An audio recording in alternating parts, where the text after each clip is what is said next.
Hello friends, आपका स्वागत है हमारी यूट्यूब चैनल अंकिल लेक्चर 2 पर। आज मैं लेकर आया हूं आपके लिए कैसी वीडियो जिसमें मैं समास की धमाकेदार ट्रिक आपको बताने वाला हूं। अगर आपने आज की यह वीडियो देख ली तो आप एग्जाम में अपने 2-3 नंबर आसानी से प्राप्त कर सकेंगे। तो चलिए आज समास की शॉर्ट ट्रिक देखते हैं। समास की शॉर्ट ट्रिक क्या है? सबसे पहले एक नंबर पर अव्ययीभाव समास की शॉर्ट ट्रिक देखते हैं। हमारा अव्ययीभाव समास है उसकी शॉर्ट ट्रिक क्या है? हमारी अव्ययीभाव समास की शॉर्ट ट्रिक है यानी जिन शब्दों के प्रारंभ में उपसर्ग जुड़े होते हैं। जैसे क्या है शॉर्ट ट्रिक? जिन शब्दों के प्रारंभ में उपसर्ग जुड़े होते हैं, अर्थात देखो उपसर्ग यथा, पर, प्रति, निर, भर, अन आदि उपसर्ग जुड़े हो तो वो हमारा अव्ययीभाव समास के अंतर्गत आएगा। जैसे एग्जाम्पल देखते हैं, यथाशक्ति है। यथाशक्ति के अंदर देखकर देखो कि यथा है वो उपसर्ग है और शक्ति है वो सार्थक शब्द से मिलकर यथाशक्ति बन गया। तो यथाशक्ति हमारा किसके अंतर्गत आ जाएगा? अव्ययीभाव समास के अंतर्गत आ जाएगा। उसी प्रकार प्रतिदिन है तो प्रति है वो उपसर्ग है और दिन भी सार्थक शब्द है तो दोनों जुड़कर प्रतिदिन हो जाएंगे। यानी अगर हमसे पूछे प्रतिदिन के अंदर कौन सा समास है तो हम बताएंगे अव्ययीभाव समास है। उसी प्रकार कुछ उदाहरण और लेकर बताता हूँ मैं। जैसे भरपेट है। भरपेट है, भरपेट के अंदर देखो भर है वो क्या है? उपसर्ग है और पेट है वो सार्थक शब्द बन गया। तो भरपेट के अंतर्गत वो हमारा किसके अंतर्गत आ जाएगा? अव्ययीभाव समास के अंतर्गत आ जाएगी। उसी प्रकार देखो निर्भर है। निर्भर है, निर्भर के अंतर्गत कौन सा उपसर्ग है? निर उपसर्ग है तो निर्भर किसके अंतर्गत आ जाएगा? अव्ययीभाव समास के अंतर्गत आ जाएगा। इसी प्रकार हमने आज अव्ययीभाव समास की शॉर्ट ट्रिक देखी है। अब आगे वाले समास की शॉर्ट ट्रिक देखते हैं। तो ये रहा हमारा दो नंबर समास यानी द्वंद्व समास।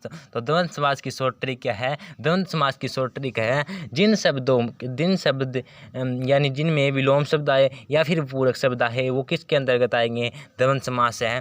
क्या है शॉर्ट ट्रिक? जिनमें विलोम शब्द या पूरक शब्द आए, अर्थात जैसे रात दिन है, रात है वो दिन का क्या है? विलोम शब्द है। एक दूसरे क्या है? विलोम शब्द है ना। तो अगर हमें से इसी प्रकार प्रश्न में पूछ लिया जाए कि रात दिन के अंतर्गत कौन सा समास है तो हम बता देंगे क्योंकि इसके अंदर विलोम शब्द है तो हम क्या इसके अंतर्गत कौन सा समास आ जाएगा? द्वंद्व समास आ जाएगा। उसी प्रकार पानी और हवा है। हमें देखो लाइफ जीने के लिए पानी भी ज़रूरत है और हवा की भी ज़रूरत है। ये पानी और हवा हमारे लिए क्या है? पूरक शब्द है। तो अगर जिसमें पूरक शब्द आए और विलोम शब्द आए वो द्वंद्व समास के अंतर्गत आएंगे। जैसे एक दो एग्जाम्पल और लेकर बताता हूँ मैं।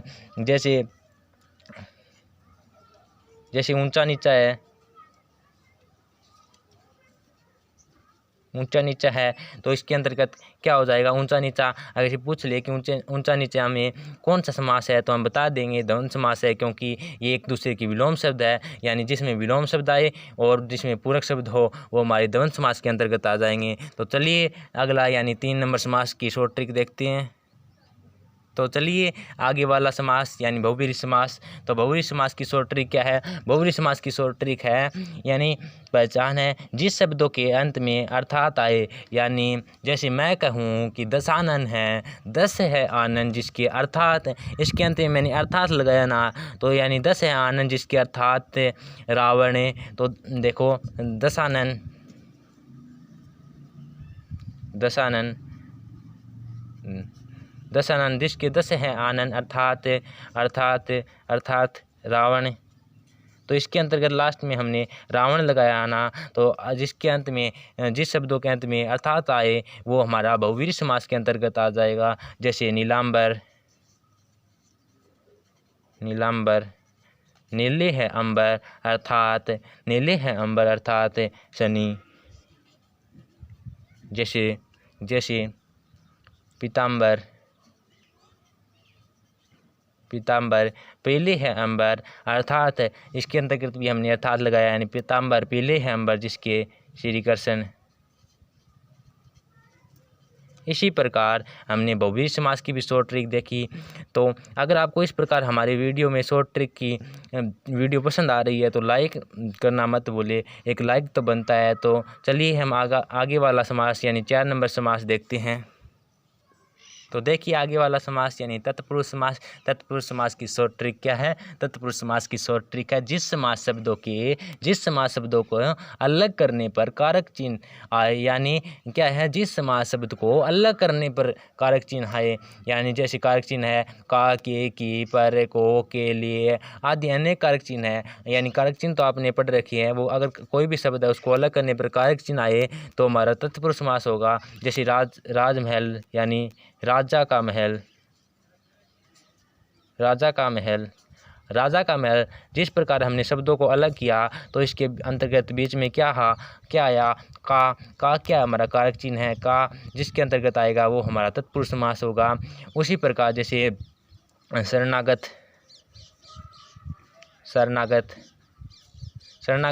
जैसे शरण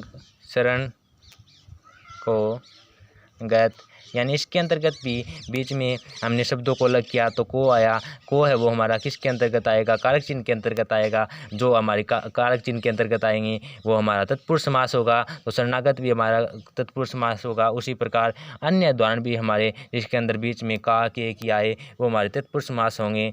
तो चलिए आगे वाले समास की शॉर्ट ट्रिक देखते हैं। तो ये रहा हमारा अगला समास यानी 5 नंबर समास। 5 नंबर समास क्या है? द्विगु समास। द्विगु समास की शॉर्ट ट्रिक क्या है? द्विगु समास की शॉर्ट ट्रिक है इस समास में पहला पद संख्यावाचक होता है।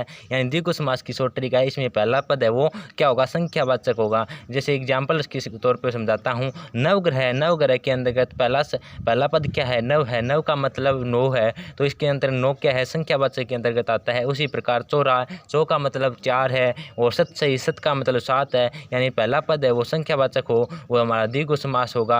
यानी द्विगु समास की शॉर्ट ट्रिक है जिसके अंतर्गत पहला समास है वो संख्यावाचक हो वो हमारा द्विगु समास होगा। तो इसी प्रकार हम अगला समास यानी लास्ट और अंतिम समास कर्मधारय समास की शॉर्ट ट्रिक देखते हैं। तो ये रहा हमारा लास्ट समास कर्मधारय समास। कर्मधारय समास की ट्रिक क्या है? जिसमें एक शब्द के द्वारा दूसरे शब्द की विशेषता बताई जाए, अर्थात उपमेय उपमान की तुलना की जाए।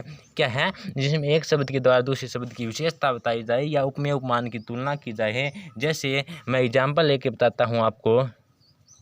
एग्जाम्पल है चंद्रमुख,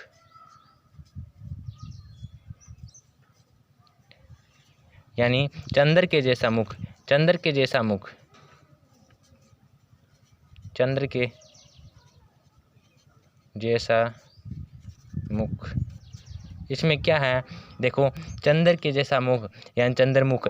देखो चंद्र मुख की विशेषता किसने बताई है? चांद ने बताई है। एक शब्द के द्वारा दूसरे शब्द की विशेषता बताई जाए वहाँ कर्मधारय समास होगा। जैसे घनश्याम,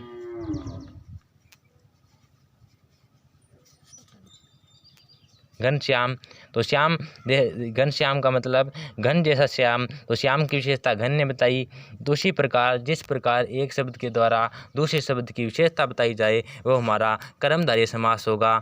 तो चलिए आज हमने 6 समास की शॉर्ट ट्रिक देखी। अगर आपको वीडियो पसंद आई हो तो हमारी वीडियो को लाइक करना, अगर हमारे चैनल पर नए हो तो सब्सक्राइब जरूर करना। धन्यवाद।